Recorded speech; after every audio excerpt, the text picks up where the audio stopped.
and we are going live with the Lessons Learned podcast with myself and Chapelmon. We were talking just before the break about horse testicle physics and some other very interesting subjects, which we will cover during the the podcast as it may be. That, by the way, so the first piece of news that we're going to be talking about today is that the developers of Red Dead Redemption 2, in order to hype the game, have announced that yes, in fact, the testicles of the horses, well, the male horses, will in fact shrink under the cold weather.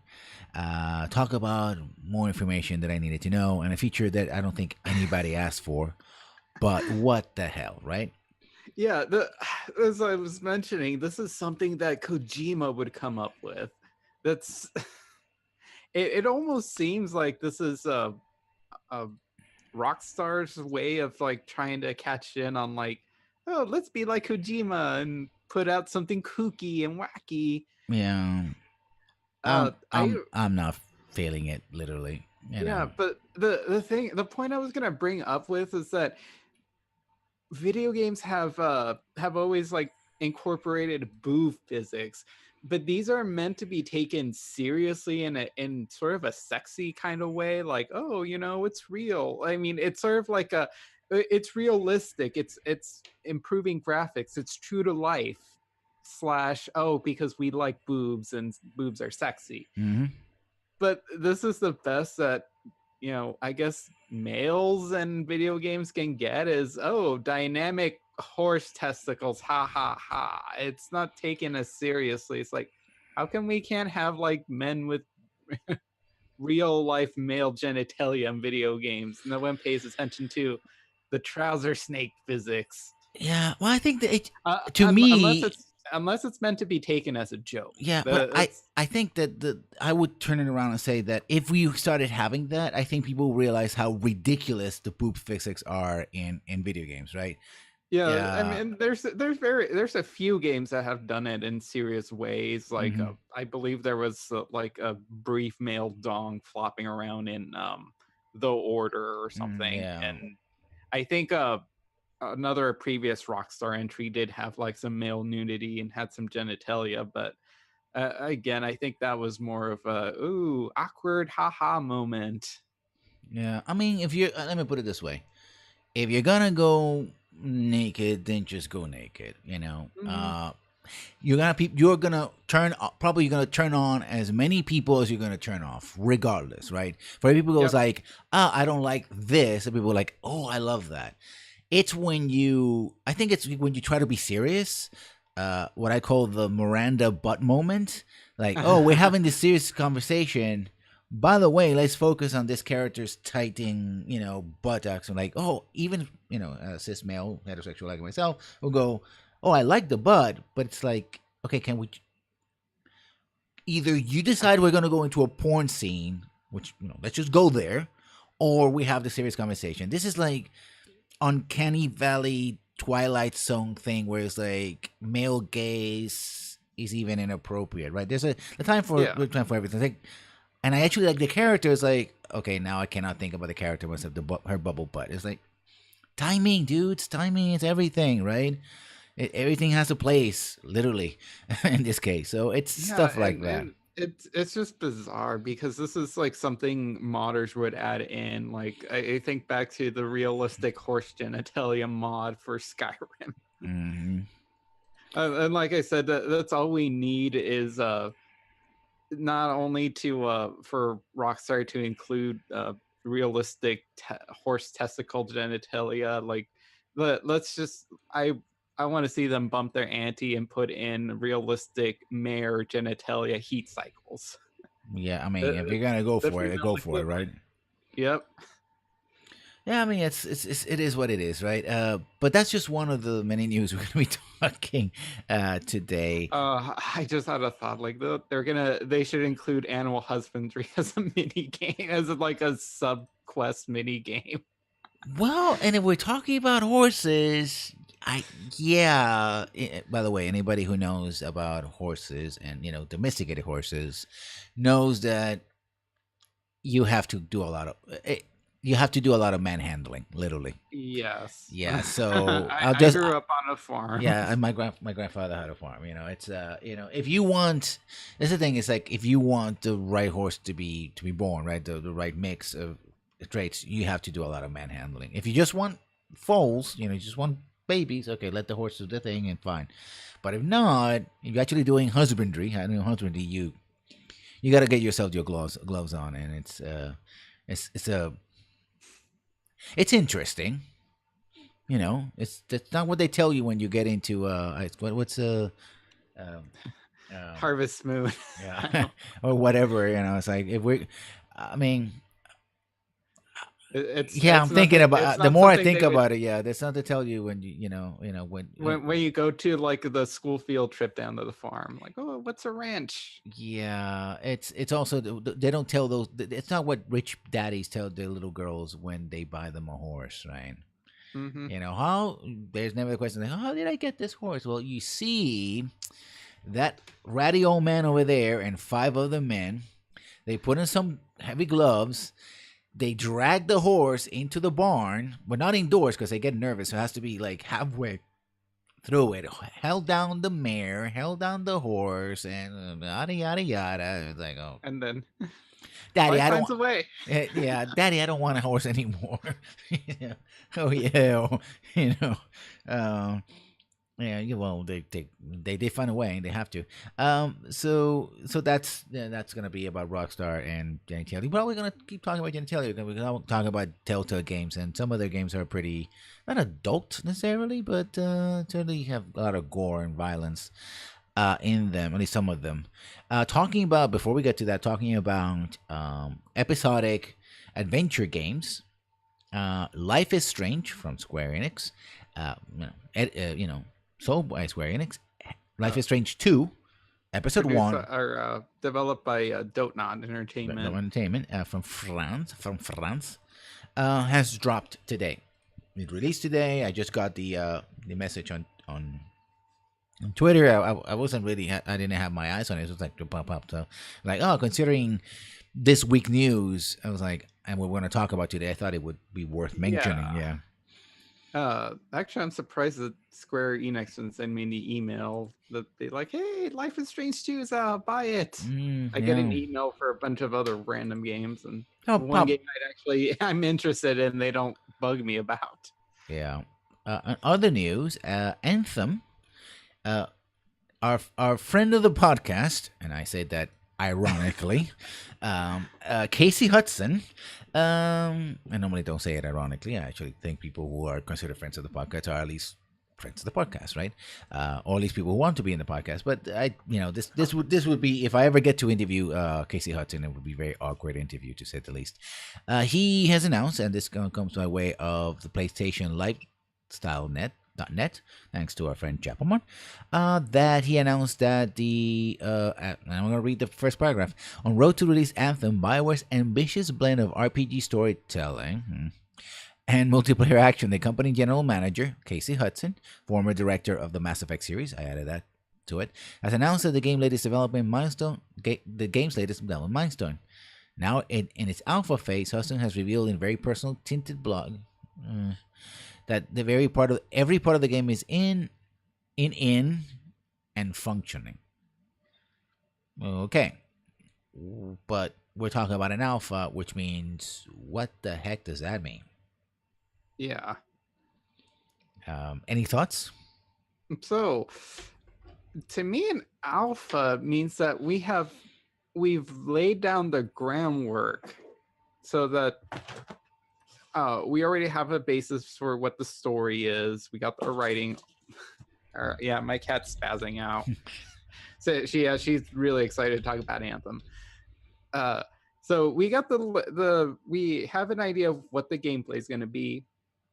We got their story already written out, and here it is. Like, here's the groundwork for it. Now we got to go in there and polish it up, start adding more details, flesh out every single concept.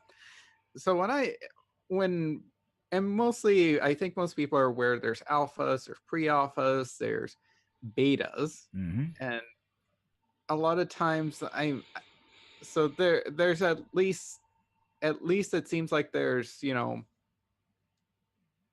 pre-development, alpha, beta, and then final product. Mm-hmm. To me, so as someone as naive as just an average gamer, I think like, well, so you're in step 2 when you need to be in step 4, and I would hope that step 3 would take you quite a bit.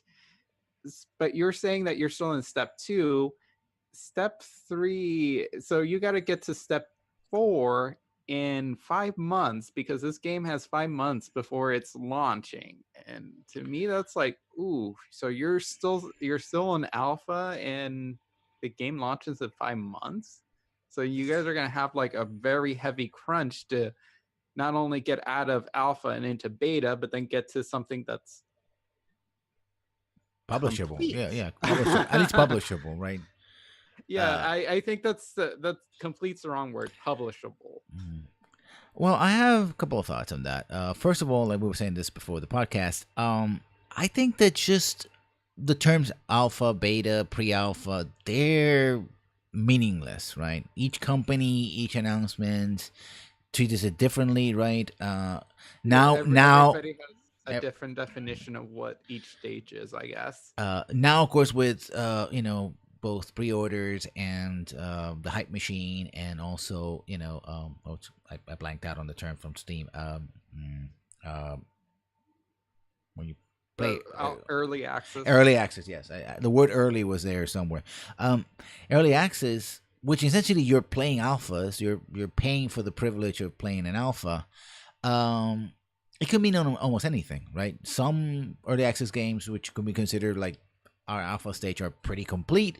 Others are, bare bones and never get completed. So an alpha, beta, I think every company has its own definitions of it. Yeah, like as I brought up, CD Projekt Red just announced that they like a few weeks ago, saying that, oh, our game is still like very early alpha stage, but it's actually playable beginning to end. So that means that there's a beginning, middle, and end, and Mm. you can actually go through it. Mm. And this game is years away. Yeah. So so when I see Casey saying essentially the same thing, that okay, so we got a beginning, middle, and end, and they're like 5 months from publishing. I mean, that's just kind of like, wow. That it's just, I guess it's a difference of publishing and developing culture. Yeah, and I think it also led to another type of thinking, and this is something I've been saying for a very long time. That what we're seeing as games as services is nothing new.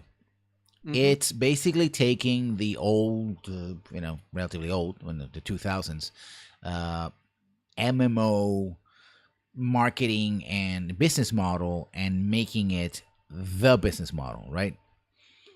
Making that the way you do things, and in that business model, there's an expectation that the first release of the game is just the beginning, and you're going to keep adding features as you go along, right? Just to keep the people's interest, so they keep playing. Which also means that it also allows for the patching culture to come in. Constant patches, bug fixes, fill-ins, expansions, DLC, what do you want to call it, right? In a variety of things, and different meanings for different things. This is going to be a live service game. There's no doubt about it. Nobody's hiding it. Well, BioWare has been cagey at what that means for this game and future games.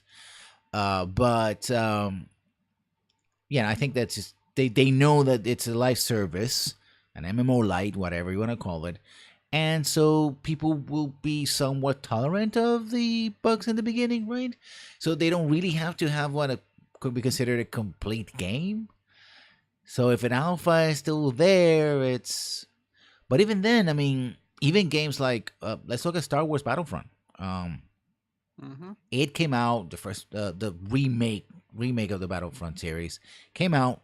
It was to huge sales, and then it was like a month or two or three later, people were like, "Okay, there's nothing more to this." It's maybe even within a couple of weeks where people were like, "Okay, I played the game. What's next?" Right, so you can end up, and again, I'll point you to Nerd Slayer channel. Nerd Nerd Slayer. I believe he's with two R's on Twitch and on YouTube. Check him out because he has an entire series of videos, especially on YouTube, about dead companies and especially dead MMOs. And one of the things you see over and over and over again is MMOs that came out with too little content, either overall content or had no real end game.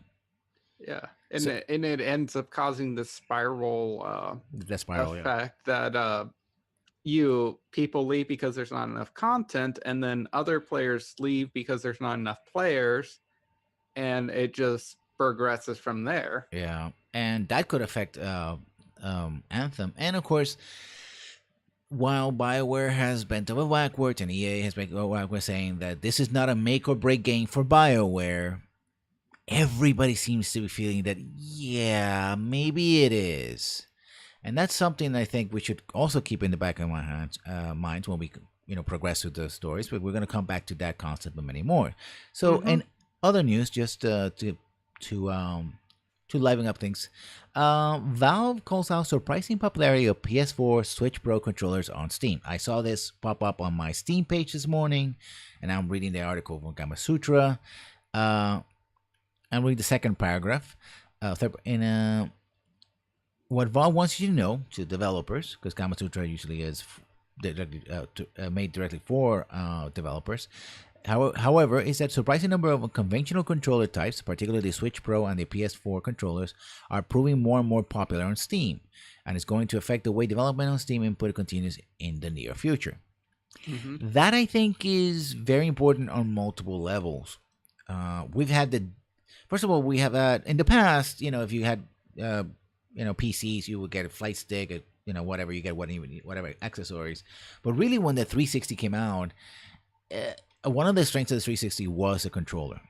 Yeah. Right. Based on improvements on the Xbox OC controller, and it has come to really dominate gaming across the board. Yep. And that feeds into the idea that on its own era, the 360 was, quote unquote, the lowest common denominator. Right. It was the machine from which everyone else sort of were based off. It was a floor, right? If you wanted to go lower than that, you would go the Wii or the Wii U, right? And it's like, okay, that's too far down in specs and what have you. And if you get to a PS3 or PC that was punching above that weight, 360 was the machine. And one of the reasons why it was a machine was the controllers, right? It became ubiquitous. If people talk about using a controller while playing a PC, they're more likely not holding. Well, I have two of them. I have 360 and Xbox One controller type, so one of those, right? But the fact that, for example, Switch controllers and Sony controllers are being more popular means that there's more penetration on the overall market for games from those machines, and that people are more comfortable with those controllers, and therefore, and not only players but developers, right? Maybe they're hoping to launch their PC games also on those machines, especially indie games on Switch. Right, so might as well put it in the game and go from there. And those games are selling, so I think it's healthy. I think it's a good idea to have controllers like that. And someone who has both consoles, I do enjoy the PlayStation 4 controller, even so much so my PlayStation 3 controllers have kind of busted it. So when I switch, when I have to play something on the PlayStation 3, I do hook up the PlayStation 4 controllers, which is somewhat backwards compatible, but it is missing certain features that it will not work with the PlayStation 3. I don't understand why. Like the home button, I'm not sure why you can't program the PlayStation 4's home button to the PlayStation 3. That doesn't make sense, but the slight inconvenience is actually kind of worth it because it functions nicely. My husband likes the Pro controller for the Switch as well. Whenever he docks it, he pulls out the Pro controller. Yeah, I think it's one thing that we tend to take for granted is controllers, right? How you play a game is very important. Yeah, and I think that in the past generation, mm, the Xbox controllers did have the advantage because a lot of people were playing on Windows consoles, and those natively supported those controllers. So you didn't. So it was more of a like a plug and play thing versus say a PlayStation 3 controller had like a proprietary Bluetooth thing. So your computer had to have Bluetooth, and then you had to have the software to decode that, and then you had to like program all the controller, all the buttons and stuff. So it was a higher bar of entry instead of just being able to plug and play. Yeah, oh, and that is true. Although there were some very curious situations. For example, talk about Casey Hudson, Mass Effect. The entire trilogy of Mass Effect, the original trilogy, did not Yeah, support the 360 controller or any controller for PC. They were there. They were in the coding. You have to mod the games, which is ironic because those games, specifically the original Mass Effect, was a sort of a killer game yeah, in the 360. it's weird. I mean, you have those weird oddities, and I don't understand their logic to it. I guess they're just saying that it controller and mouse is superior, therefore you should use it. Yeah. Or a cost cutting measure, right? That's extra work, and although it's already in the game, sort of. So I don't know. It's just it makes controlling the Mako on the original Mass Effect game is not easy in any control scheme, but with keyboard and mouse is a nightmare. So yeah, gotta get that mod. Um, we have another news thing. This one you also pointed me with Spyro fans GameStop by deceased from Activision. I care to fill us on that one because that was one of the news that you sent our Yeah, way. this the first I've ever heard of the Spyro game. You would think I'd know a little more about Spyro. I don't. I only ever remember playing the demos at the stores when it was on the Xbox original, or not the Xbox original, PlayStation 1. Um, but I found that interesting. I think back to all these fan games that keep coming out, and then they look very promising, and then they get like cease and desist letters from their IP holders. In this case, it's Activision. Um, so it's always funny that these games kind of come out, or they tend to get cease and desist letters when a property associated with it, or the IP, a product associated with that IP comes out or Mm-hmm. is about to. In this case, it's the Spiral trilogy, which I think it's odd that, because this game looks like it's using PlayStation 1 assets, so it's a little weird, but it sucks. The thing is that I thought was kind of odd is saying that, oh well, we already kind of anticipated this, so it seems like they're just going to take the game they already made or they have been working on and just probably change the characters around, and oh, it's not Spyro, it's Byro or something. Byron. Pyro the winged lizard. Yeah, something like that. But it's kind of, it's always sad seeing these Yeah. fan projects get shut down. And actually, last week I saw that someone was trying to adapt the um, Fallout New Vegas to like the Fallout 4 engine, but that also raised the same issues that another fan like sort of canceled project that was trying to do the same with Fallout 3, that you can't just take the audio from the game and apply it to this game because there's legal issues. Mm-hmm. So that just kind of made me wonder, why did you even bother in the first place? Well, I think some of these demos and stuff that fan games are really more. They're basically Passion resumes. They're passion projects, but project. also resumes. Probably. Yeah, they're like, listen, I want to get hired in the industry. Look what I can do. Yeah, and it's sad that you can be so skilled, but if you don't, you kind of have to get your foot in the door by using some other IP, because if you try to develop something original, you people may not latch onto it. Mm-hmm. And also, I think it's and yeah, legally speaking, I do know people might point this out. It's like, well, you gotta defend your copyrights, blah blah. Yes, I know, but the video game industry has had a long history with again, odd industry with fans, in the sense that many of the people that we know are sort of, especially came out of the 1990s, were people who were, who made like Doom mods and Fallout mods and a bunch of mods and stuff like that. So there's this sort of love hate relationship between modders and amateur fan developers and the industry. And I think uh, it would behoove the industry to find ways to, well, I don't want to use the word exploit because they do that already, but rather work with these development projects or buy them outright. I was like, oh, you're making a fan game? Okay, let me have a look at it. Here's 10 grand. Thank you. Mm-hmm. And then you throw it in the pile of your trilogy. Oh, by the way, we have an expanded episode, the DLC for it. Here it is. Give us $5. They could do that. I mean, Yeah. if I went in that position and I had the cash, I would just literally go to my community and go like, okay, let me see what you got. I would put a document, and this has been stuff that has happened under open licenses, stuff like that. It's like you can create an open license, or some sort of licensing screen where you say, okay, find projects, and this is something that, for example, TV has done as well. Like CBS has, guidelines for fan projects. Microsoft has stuff, for example, for Halo. Yeah.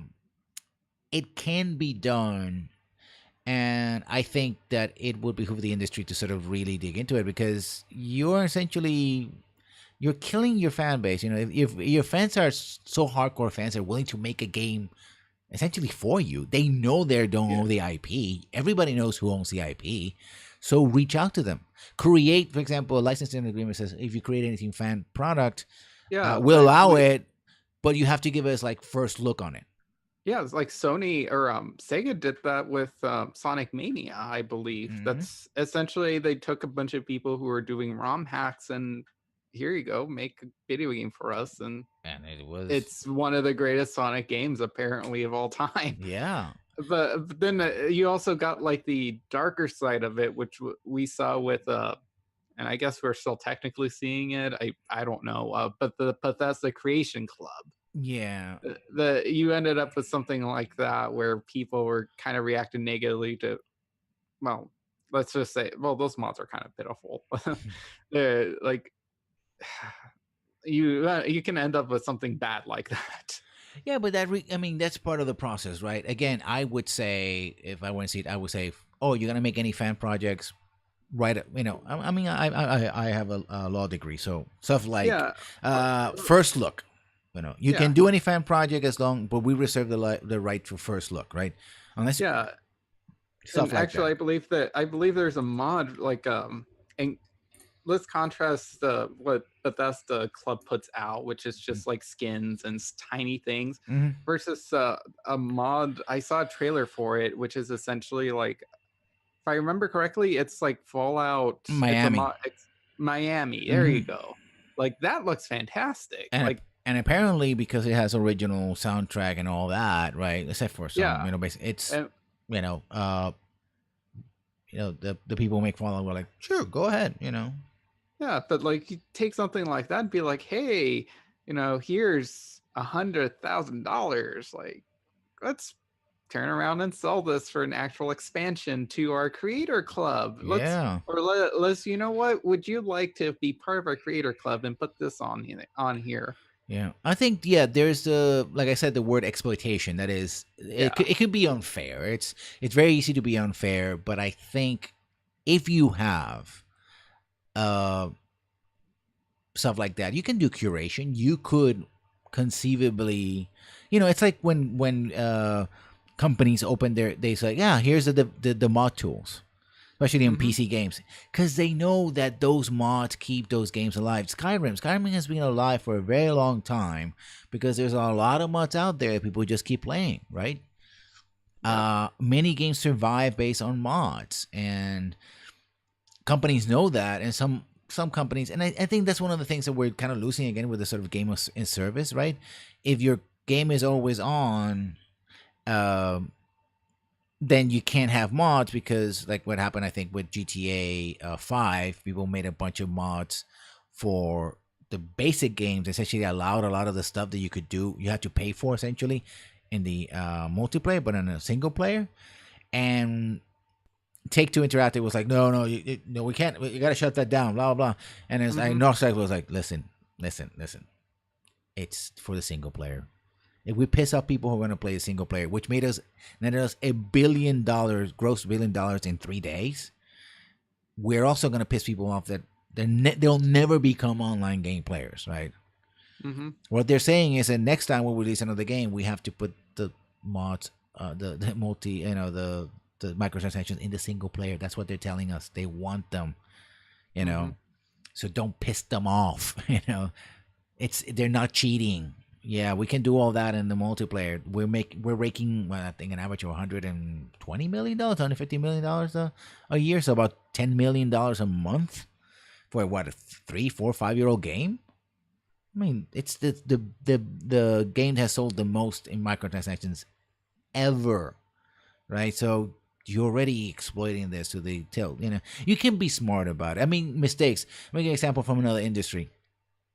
Back in the 2000s, Dungeons and Dragons came out third edition. They had OGL, Open Gaming License. The idea was essentially to convert the entire industry to make stuff for Dungeons and Dragons, right? Work for free kind of thing.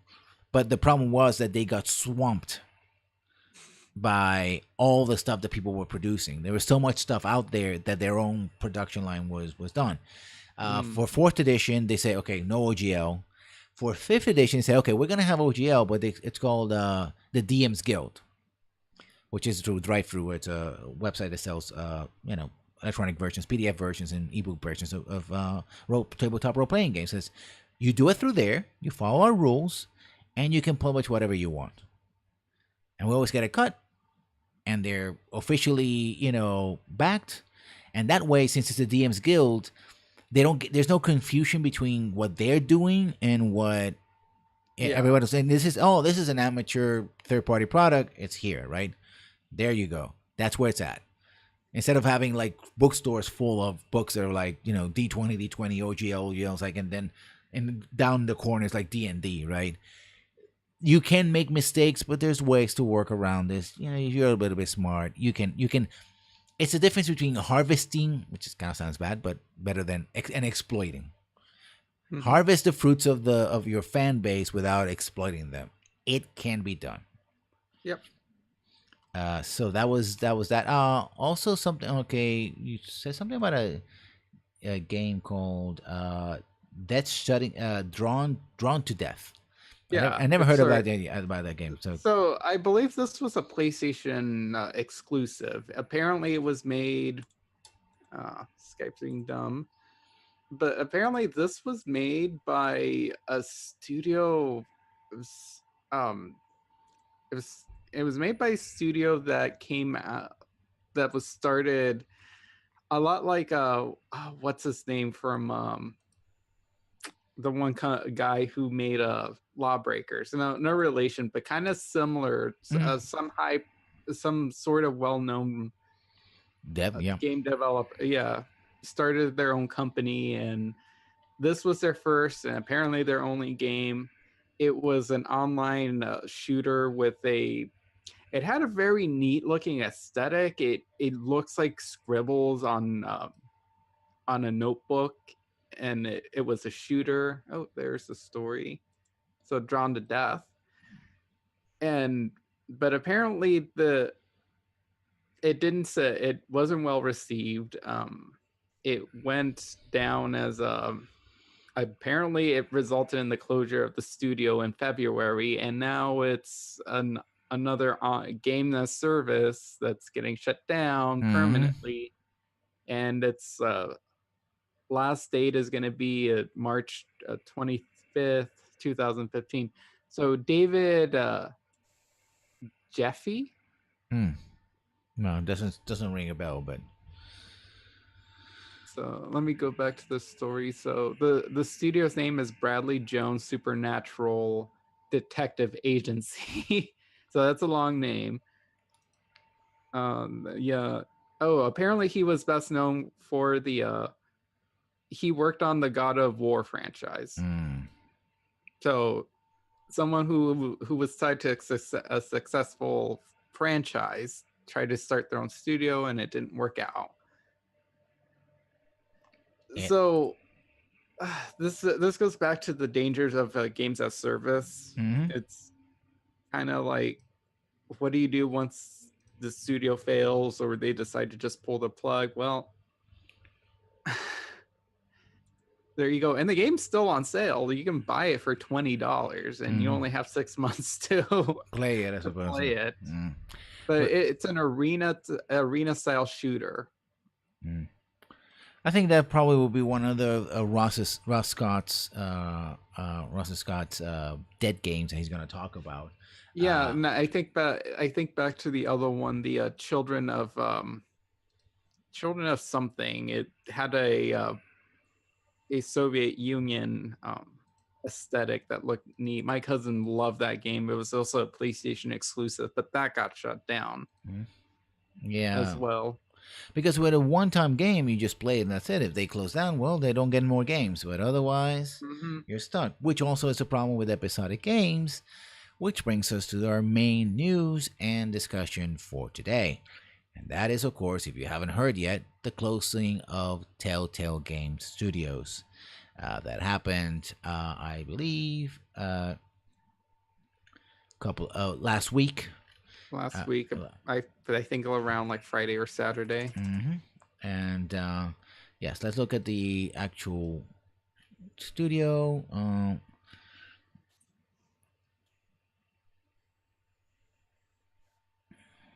Yeah, on September 21st, 2018. They suddenly closed their doors, and that has sort of left a bit of a rumble across the industry. People have really taken notice. It's not the first studio that closed down. Suddenly, we're already talking about another studio that has failed. That happens, sadly, with quite regularity. But the tale of Telltale is one that is both intriguing, to me at least, and interesting, and we're going to be talking about it because, first of all, we've been seeing the rumblings of this for some time. Mm-hmm. And we have heard, so we collectively, the gaming industry and players and gamers, about toxic conditions in the company, about financial problems, about what their original CEO left, about taking on too many projects, about making essentially the same game over or product over and over and over again. And always now being essentially in crunch. always being on crunch, 100+ hours per week. So that's, if you work 40 hours a week, most people work about 50 hours. So essentially, it's 2 weeks of worth of work in a single week.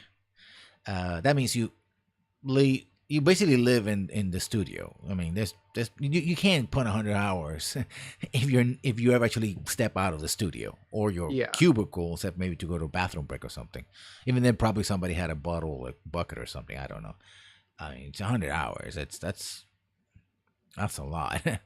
I mean, 24 hours a day, 48. Yeah, I mean, some sleeping and some peeing in buckets, and that's it. I'd hope that a lot of them can work, like telecommute and work at home or something. Otherwise, yeah.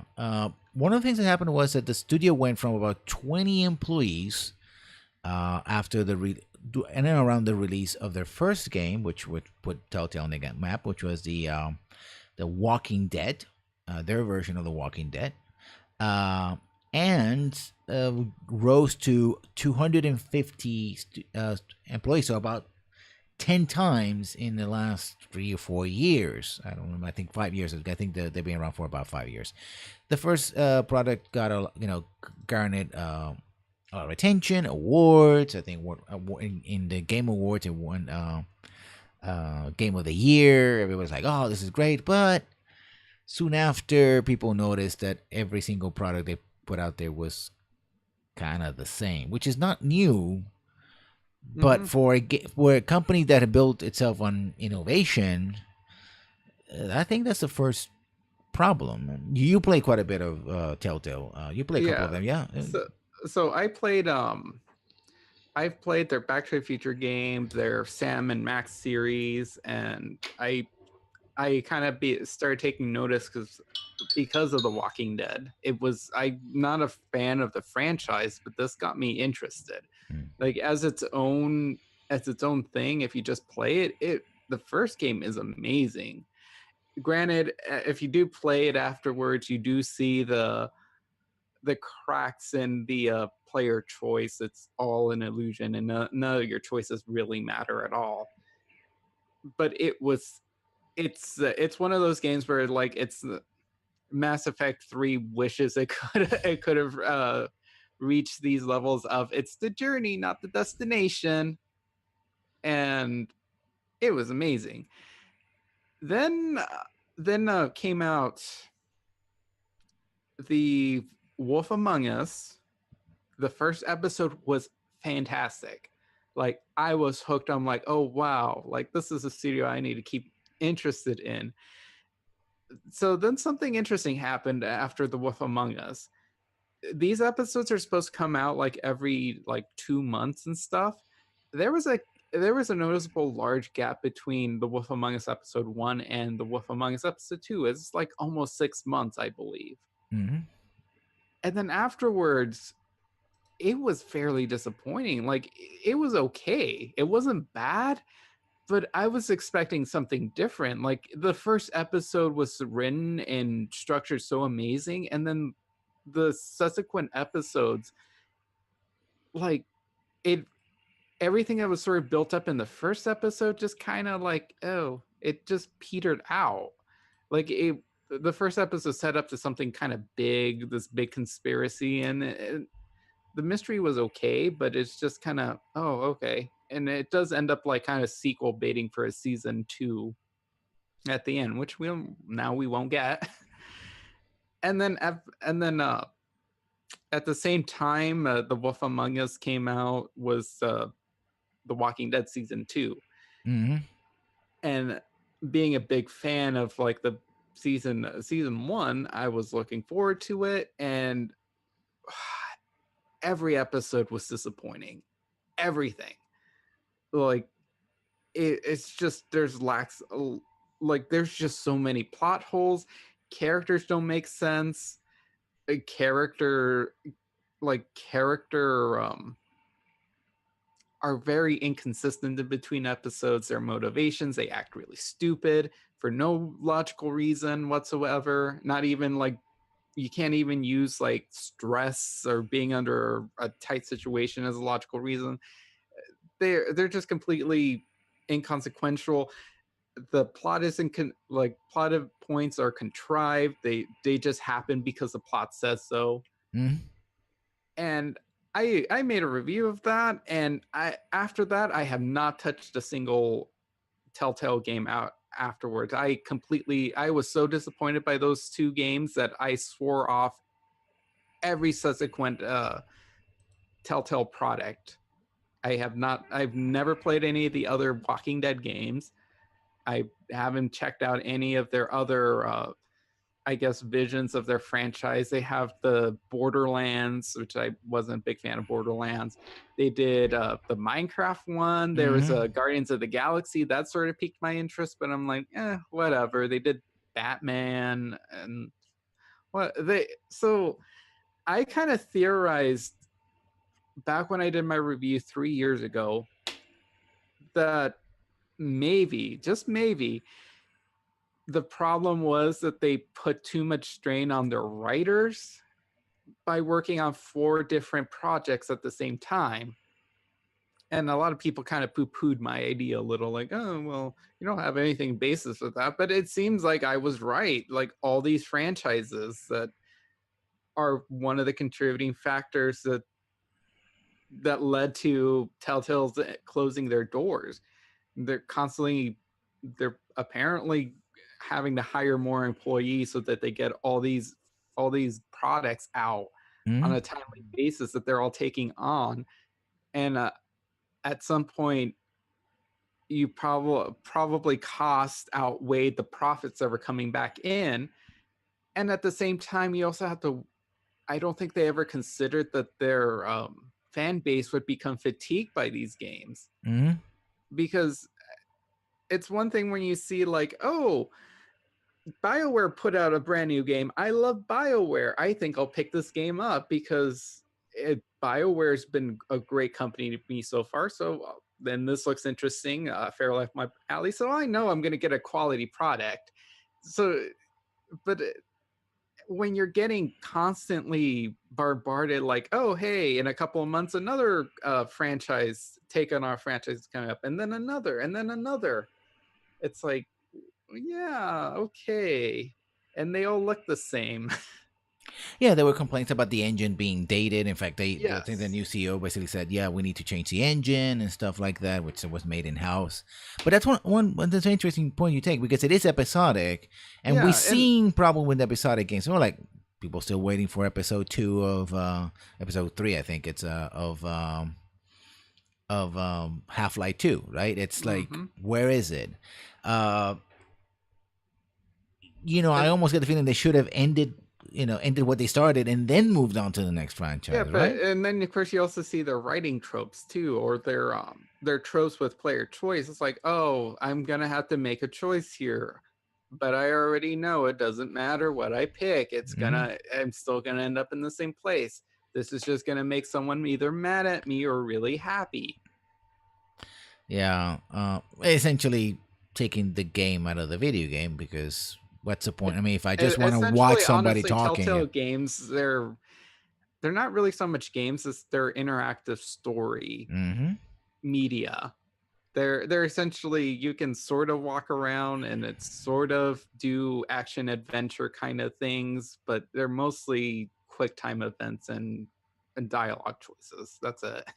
Which is fine. I mean, Yeah. if you do it well, I mean they did find original success with doing that, right?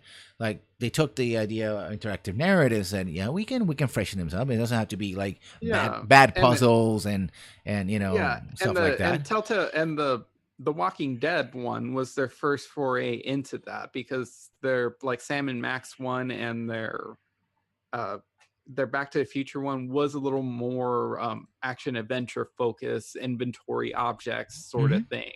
You did have dialogue choices, but that was mostly that you had to pick the right one to kind of progress the plot or get the relevant information, so that you know that you need to put the doohickey and the whatchamacallits and make sure that the moon aligns so that you can progress the plot.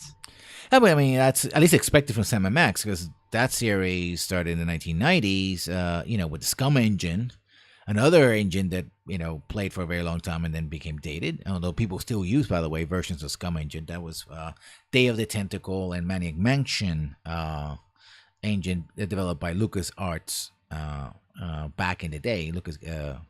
George Lucas game company back in the 1980s, and it was again very popular series. Monkey Island, Manic Mansion, Day of the Tentacle, Sam and Max. So I think that would have made sense if you're going to recreate Sam and Max. I think people would have expected to see that, right? Mm-hmm. Uh, but yeah, I mean, I'm not going to debate whether or not they're games because I don't think that's the problem No, necessarily. Uh, it's. it, I mi- think it, it was a mm, saturation. yeah, I mean, okay, let's go back to some of the discussions that we talked. One of the things I think I've said, and if anybody's watching this, especially a game dev, you're probably going to go like, oh, here we go. So bear with me. But I think one of the fundamental problems of the industry in general, and particularly in this case, is resource allocation, right? Mm-hmm. Uh, First of all, if you're making something episodic, you gotta sort of finish your finish your stuff and then move on, right? If you keep on taking new franchises, you're starting something new all the time, and the stuff that you're already doing, which you already have a reputation for it being lagging, right? If you can't deliver things in on time, either your schedules are too tight, right? They're unrealistic, or you don't have the proper resources to do it in the timely fashion. You don't have the time, the office space. You don't have the computing power. You don't have the talent to work on them, etc. Writers and graphic artists and everybody else who has to do the animators and anybody else who do that, right? And the project leads and whatnot. So right there, taking on more than you can chew is a big problem. We talk about Anthem and being in alpha 5 months out. That seems to Mm-hmm. be kind of another example of, hey, wait a minute, maybe things are not going as smoothly as we think. Although we also discussed the fact that alpha can mean just about anything these days, and it does. So that's one bad issue. I think the other is Telltale sort of showing us the clear limitations of episodic gaming, Yeah, whatever and you might call the product at the end of the day, yeah, right? and especially when they kind of created they essentially created their own formula. They had Mm-hmm. and the thing is with formulas they become formulaic. You can start if you keep dipping into the same like audience pool, they're gonna see the formula and Mm-hmm. it's gonna break them out of it, or they're just not gonna want to buy it. I mean, and it's sort you kind of see the cost cutting and in terms of development. So you got an engine, you don't really have to worry about it. You kind of have a structure, and all you have to do is plug in said franchise that which might draw in other, a different audience than your previous game, and it might draw in the same audience as well. And ta-da, success. Minimal effort. You just have to really worry about like the art assets and the writing. Yeah. But I think the problem is that they took on way too much and probably released way too frequently. Well, frequently new things, but not. Yeah. But at the same time, the schedules for the things that they already had going, the projects were constantly slipping, like you said with the Wolf Among Us. So it took far Yeah. longer to. Which also, And when episodic content, you just said it yourself, leads to people saying, "Okay, I'm not gonna buy the earlier chapters. I'll wait for the whole thing to be finished and then buy it." yeah, and that's one of the reasons why I'm not buying Life is Strange 2, even though it's a game that I'm like, oh, I really want to play this, but I actually want to play the game as a whole, not play it part by part by part. Or Mm-hmm. play it, get amped up, and then oh, I have to wait 2 months before episode 2, and then just kind of cycle. I rather just sit down and play the whole thing in a week or something. Yeah. And Uh, of course there's all this, I don't want to support their stupid pro or their pre-order things and oh buy it because our overlords Square Enix suddenly realized that this franchise is successful, so now they're going to try to milk it to death. Yeah, which also brings us to the business model, right? Because the idea being that if you do something episodic, especially if you're a standalone studio, you don't have your own publisher, you self-publish, or you do publishing deals on a product by product basis. Uh, the the income, it's like any product you put out. The income from the first release is going to help you to fund the second and the third and the fourth. But if people wait, now, I said this many times before with microtransactions as well. Waiting will kill these business these models, because people are saying, "Oh, hey, fine, you released a new episode. Well, I'll wait to the third or the fourth or however many you're gonna publish, and then I'm gonna buy it." Mm-hmm. They're gonna buy. It means that people are not buying the early ones, but you have to you have to make the expense of putting the other ones. Otherwise, you don't get the return for the earlier ones, which kind of defeats the purpose of making an episodic. And then when you release the whole thing, because one of the things that can happen is, I think it has happened with Life is Strange. You said that when we discussed that earlier in an episode in the year, that you can end up paying more money if you buy it episodically rather Yes. than getting it all at once. Because if, Yeah. if you charge me $20 for 5 episodes, $100. But if you say, I'm going to give you Life is Strange complete edition, I'm not going to pay $100. I'm going to pay what, 40, 50, 60, whatever I think I'm going to pay, but I don't think I'm going to pay $100.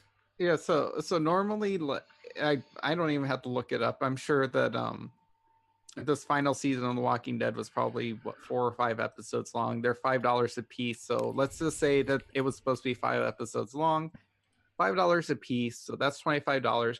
Usually, I'm not sure if I don't think a lot of these episodic games now will let you buy them episode by episode. Now they'll make you buy it as a season pass. Mm. So pay $20 and then you get all 5 episodes. So oh, look, you're saving $5. Yay. But now we sort of saw the dangers of this. Like this is a company no one was really going to expect to just completely go out of business.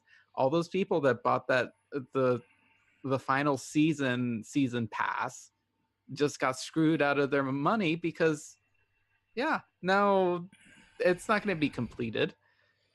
And that's not even getting into the controversies of other people with the Walking Dead final season that is kind of floating around as well. That, and should we talk about that one as well? The whole treatment of sort of like the employee aspect. Oh yeah, we're definitely going to talk about that because there is also the news, and part of this is that there's a lawsuit. Mm-hmm. As part of Telltale layoffs, one of the employees has led a class action lawsuit against. Is submitted by Vernie Roberts on behalf of himself and his fellow later workers. In the complaint, Roberts says Telltale, this is based in San Francisco suburb of San Rafael, California, let go of people without cost and without providing them with advance written notice as required by the WARN Act. The WARN Act is both a federal and a state act. That it's a Workers Adjustment and Retraining Notification Act. Essentially, it's designed to force employers of a certain size to warn their employees they're about to close doors so they can make arrangements to move on. This on top of the fact that apparently a lot of these contracts also had severance package, at least for the permanent employees, not the temporary employees sometimes they have. And they're not getting that money. And according to the law, the act defines a mass layoff as a reduction of 50 or more employees within 30-day period if the total comprises at least 1/3 of the company's workforce, or any layoffs of 500 or more workers. California's state-level version of the WARN Act, which took effect in 2003, has more stringent requirements for businesses. It lowers the company size threshold to 75 full or part-time workers and applies any reduction to at least 50 employees. Both the state and federal laws require advance notice of 60 days. So the fact that they just got booted out, and in fact, I heard on a piece of news that they just told to leave within a couple hours, and then they were given an hour or so to come back later to their offices to pick up their stuff. And I'm thinking substantial stuff, because if you spend 100+ hours in an office, you're probably gonna have to get your bed out of there, plus whatever mugs and toys and whatever. I think probably people having like which it makes seems a bit funny, but it's like if you spend more time in any one location, it's gonna become more of your home than your home. I mean, I can't imagine spending so many hours working. I mean, not everybody does this because it depends on the job and when you come in and when you come out. But say the animators and the basic programmers, right, so engine coders and whatnot, they are going to be there for most of the project, right? So they probably spend most of the year in that office. I mean, you spend most of the time in work anyway, but at least you have enough time on the weekends and afternoons and evenings to sort of feel like you have a home. But again, 200 hours is 2 weeks worth of 50-hour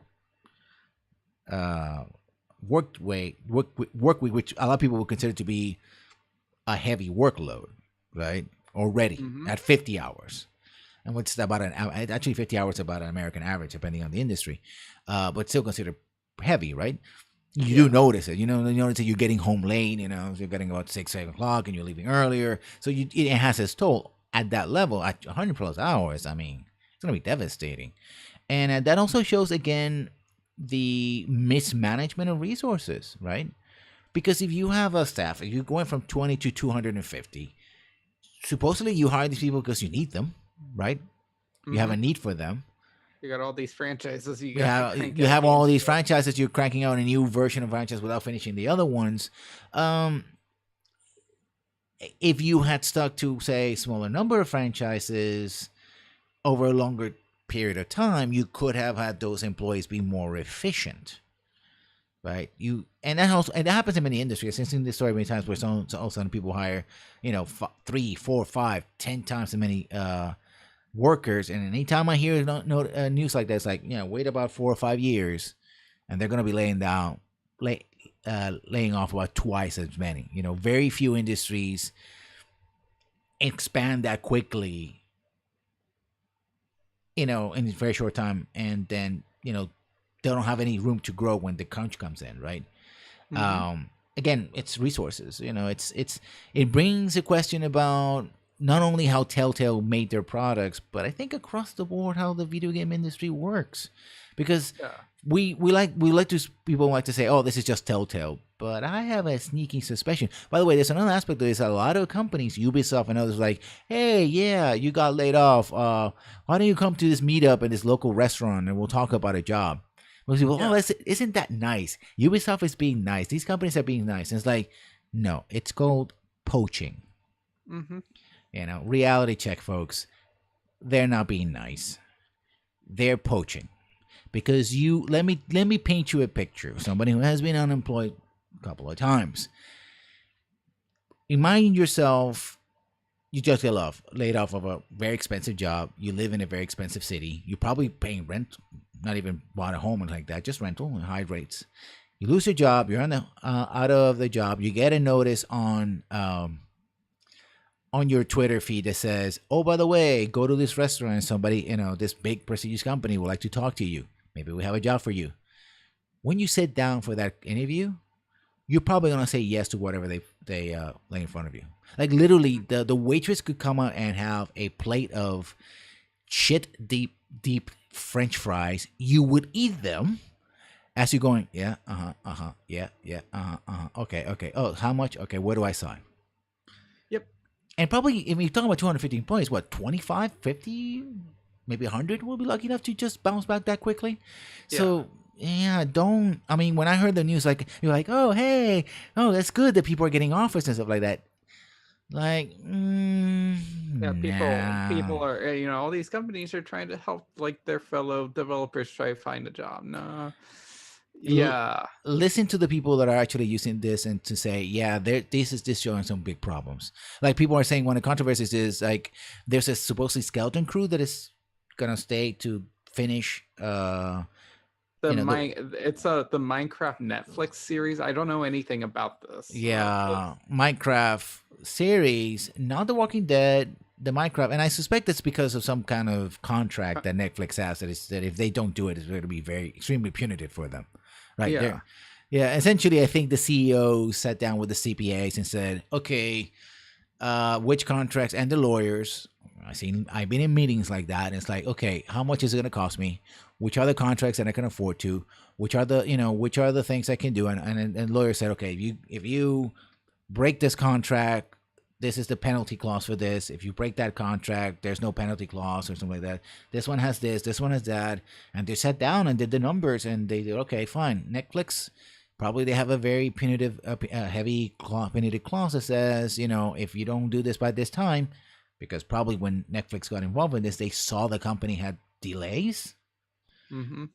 The people listen to this. It's not simply gamers bitching about this. It's people with deep pockets go like, "Oh yeah, we'd like to do business with you, but by the way, if this delays more than 4 months, you have to pay us, or you lose out on X, Y, and Z." So that's why the decision came out again. And then people be saying, "Hey, if you're going to continue this project, hire back the people that you fired and pay them."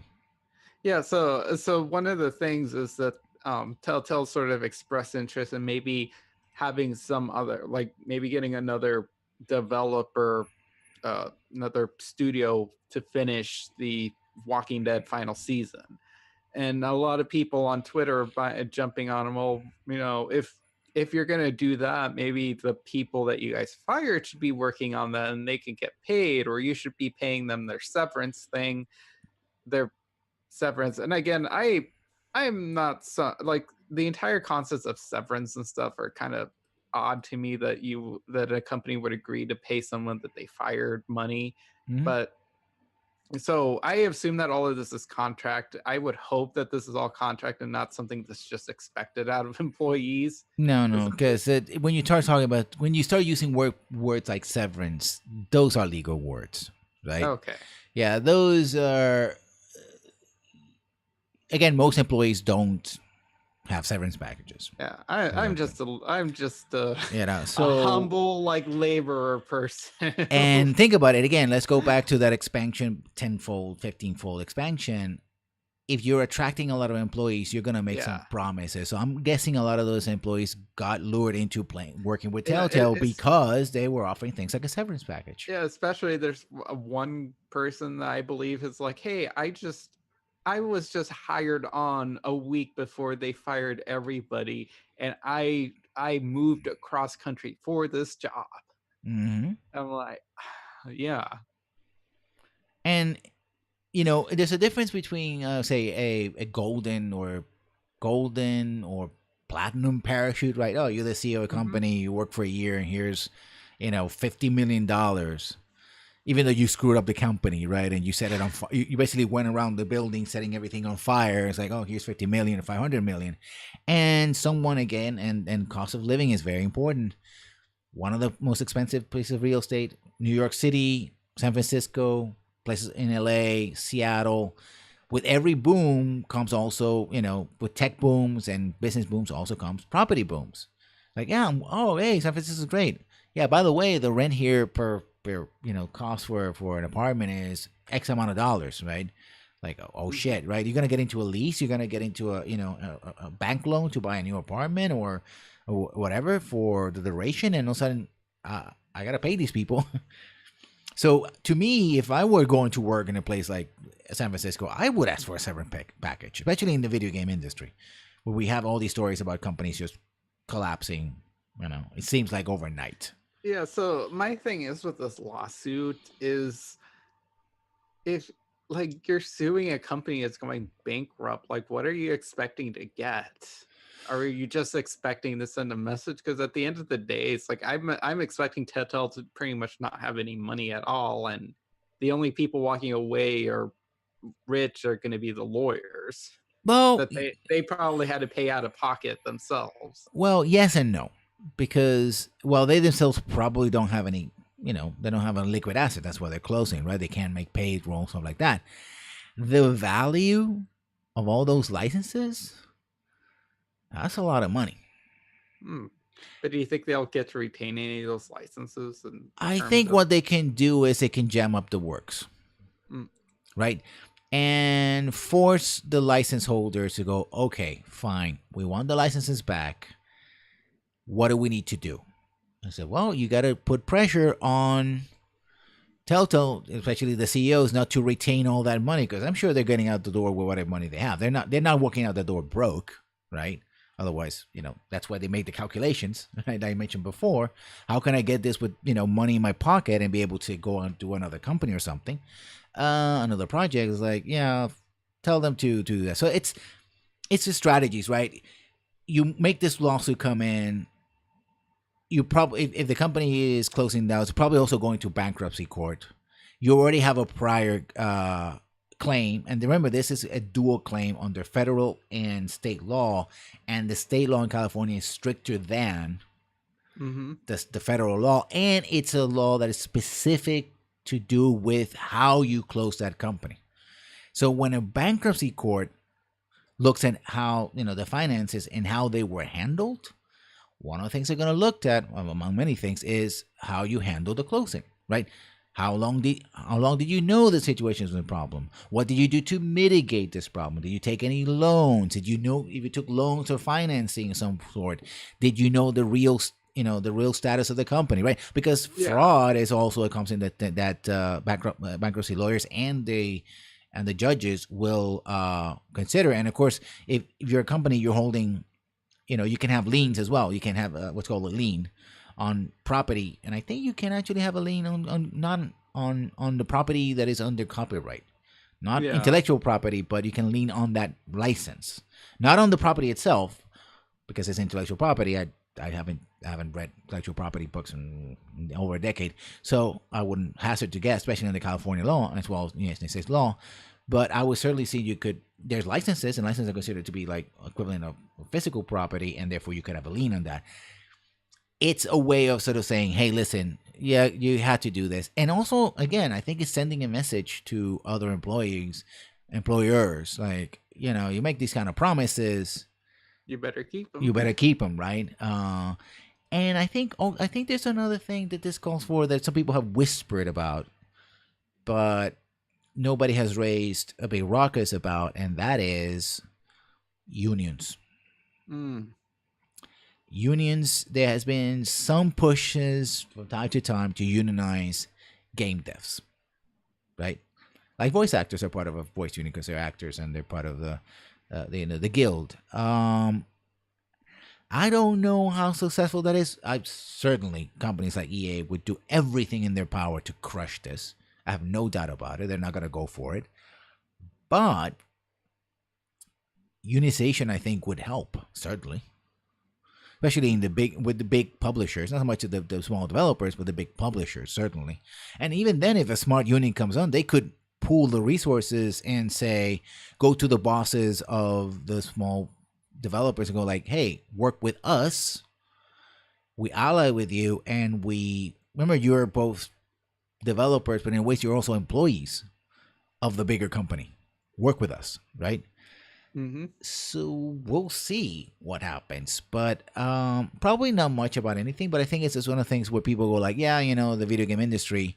I think also to me, as a fan, it's a litmus test as a way of in the way of fans. Like Yeah. next time you complain about something, it's one of those things like, what do you really care about? Do you care about the boobies and the ball sacks, or do you care about the lives of the people that are making those things possible? Right? How ridiculous they are. Yeah, and it's sad that all these people lost their jobs Mm-hmm. too. I mean, I can't imagine what I do if like I lost my job yesterday. And I wonder if this is like a sort of like a canary in the mine shaft, because Telltale's what would you call them, a pretty big like double A company, like B company. And then last week we had the news of Capcom shutting down their one studio in Austin, or a couple of their studios, and one of them was a major developer of one of their big franchises, being Dead Rising. Mm-hmm. Yeah. And of course, I've been hearing that Capcom has been in financial trouble for years. I believe people were expecting them to go out of business a couple of years ago because they only had like $1 million in their bank account. Yeah, that's no room for error. I think it might be because we talked about this before about business models.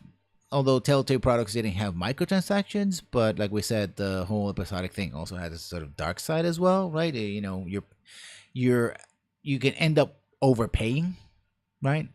Yeah, And not delivering on time and stuff like that, or having, oh, let's have season pass, and then the stuff either gets canceled or you know it's not of the quality you expected. Like you're stuck because you already bought it, right? yeah, and Um, there's like sort of in the mid, I don't know what you want to call this decade, the mid 2010s, there, because I think, and this is largely in part to Telltales, that they did sort of you did see a lot of other companies try this episodic structure. I was actually just looking at an indie game that I did, like I was kind of curious about, called I think Blues and Bullets. It's sort of like a noir detective thing. It has an episodic structure. There's only 2 episodes of this out of a planned 5 episodes, and this has been out since 2005. So they're not finishing this game, period. And yeah, I'm sure at some point there was probably a season pass, and those people got screwed out of that. yeah. I think it's certainly a call in canary for the death knell of episodic games, which is sad because I think it still has promise, but like Yeah, anything else, it has a dark side. It could and be. Sorry, go ahead. yeah, and as someone who's probably been around, or at least into the video game scene in the mid 90s, um episodic games aren't really anything new, are they? Like I just got done playing Duke Nukem 3D on the Vita, which is a port of the PC version, and though those were originally sort of episodic, weren't they? Well, I think you had expansions, right? Yeah, It's they were expansion expansion. DLC kind of thing. That, in fact, DLCs came out of the expansion thing. But that's the thing. The back in the day, the games were not sold as expansionable, expansive. Like it was not sold like, oh, you get Duke Nukem LA, and then you get Yeah, Nukem in the Moon, and then you get new. It wasn't like that. I think the difference is from the get go, you're told that you're getting bits and pieces. You're getting piece, Mm-hmm. first piece, second piece, third piece, fourth piece, right? And there are ways to work with that, especially if you're working like Telltale for the beginning, smaller, more focused products, right? Okay, we're gonna work in this particular product, which is small, and if it, but it has its own risk. Like you don't sell the first episode, or people wait, and I think that's the canary in the coal mine for the larger industry of tying yourself to any one business model Mm. and following the leader. Oh, it works, so we're just gonna keep doing this. Blindly following, because it's not Telltale's not the only company. Ubisoft, they love their formulas, right? They love making essentially the same game over and over again. Far Cry 5 was essentially the same game they put out, with some minor The improvements. Assassin's Assassin's Creed. Creed, they made some improvements, but they love their formulas, right? And also microtransactions, stuff like that. If you if it comes to the point where I think this is going to be my final word on this, a formula is a tool. Mm-hmm. You, as long as you're wielding the tool, it will work for you. The moment the tool wields you, you're screwed. So I think that's sort of my final word in that. So, Chapawan, where can we find you on the interwebs? So you can find me at Chapelmon pretty much anywhere. I am Chapelmon on YouTube, and I am Chapelmon_ on Twitter and Twitch. And we continue to see more of Garrus's romances in your channel. Some very interesting audio out there. I'll leave that to whoever are the Gar romances, you know. And you can find me at Lessons Learned 1 here on Twitch, and of course Lessons Learned on YouTube, where we sometimes archive this stuff. And you can find me Mondays on RP Glory, on the fabulous sci-fi series, RPG series, Our Fallen Stars. We are now, I say we because we play with the chat, of course, and not the royal we. We're playing Shadowrun Dragonfall Director's Cut until I believe tomorrow, and then we're going to jump into the bandwagon that is Pathfinder Kingmaker. So thank you all for coming, and as always, we'll see you when we see you. Have a good day. Have a good day, everybody.